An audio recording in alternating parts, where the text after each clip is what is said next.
प्रेमियों, जय श्री कृष्ण। कहते हैं प्रार्थना में बहुत शक्ति होती है, बस प्रार्थना दिल से होनी चाहिए।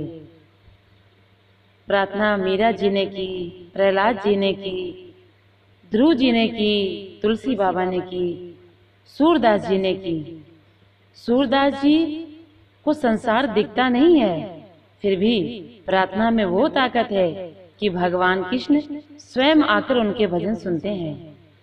हरि जी मोरे अवगुण चित ना धरो, समदर्शी प्रभु नाम तुम्हारो, चाहे तो पार करो कन्हैया मोरे अवगुण चित ना धरो। बस प्रार्थना हृदय से होनी चाहिए। एक बूढ़ी महिला एक सब्जी की दुकान पर जाती है। बेचारी बहुत गरीब थी, उसके पास सब्जी खरीदने के पैसे भी नहीं थे, लेकिन फिर भी वो दुकानदार के पास गई और दुकानदार से प्रार्थना करती है, भैया हमें सब्जी उधार दे दो, हम आपके पैसे बाद में दे देंगे। लेकिन दुकानदार ने मना कर दिया।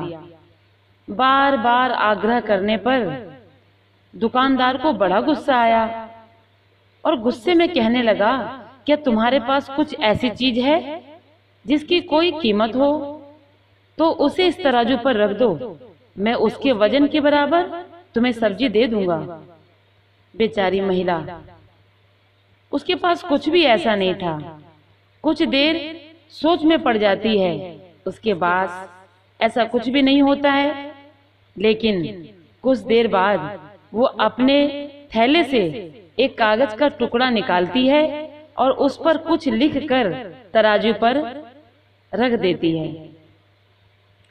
दुकानदार ऐसा देखकर हंसने लगता है, फिर भी वह थोड़ी सब्जी उठाकर तराजू पर रखता है।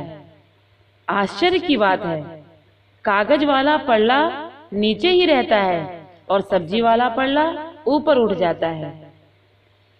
इस तरह वो और सब्जी रखता जाता है, पर कागज वाला पल्ला नीचे नहीं होता।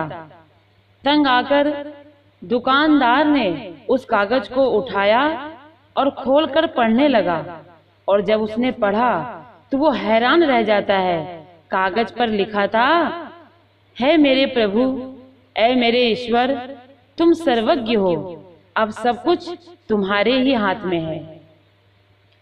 दुकानदार को अपनी आंखों पर यकीन नहीं हो रहा था कि वो उतनी सब्जी वृद्ध महिला को दे देता है। और पास में खड़ा एक अन्य ग्राहक दुकानदार को समझाता है, अरे दोस्त, आश्चर्य मत करो, केवल ईश्वर ही जानते हैं कि प्रार्थना का मूल्य क्या होता है। वास्तव में प्रार्थना में बहुत शक्ति होती है, चाहे वो 1 घंटे की हो या 1 मिनट की हो। यदि सच्चे मन से की जाए तो ईश्वर अवश्य सहायता करते हैं। अक्सर लोगों के पास ही बहाना होता है कि हमारे पास तो समय ही नहीं है, मगर सच तो ये है कि ईश्वर को याद करने का कोई समय नहीं होता। प्रार्थना के द्वारा मन के विकार दूर होते हैं, एक सकारात्मक ऊर्जा का संचार होता है और जीवन की कठिनाइयों का सामना करने का हमें बल मिलता है। प्रेमियों, जरूरी नहीं कि कुछ मांगने के लिए ही प्रार्थना की जाए। अरे, जो आपके पास है, जो भगवान ने हमें दिया है, हम उसका धन्यवाद करने के लिए भी तो प्रार्थना कर सकते हैं। इससे हमारे अंदर का अहंकार नष्ट होता है और हम समर्थ व्यक्तित्व का निर्माण होता है।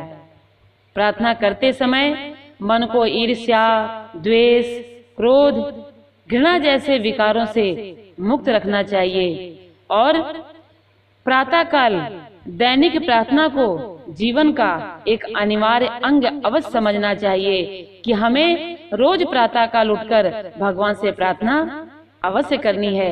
इससे न केवल शक्ति मिलेगी बल्कि बुराई और अकर्म के प्रति आसक्ति भी हमारी कम हो जाएगी। जय श्री कृष्ण।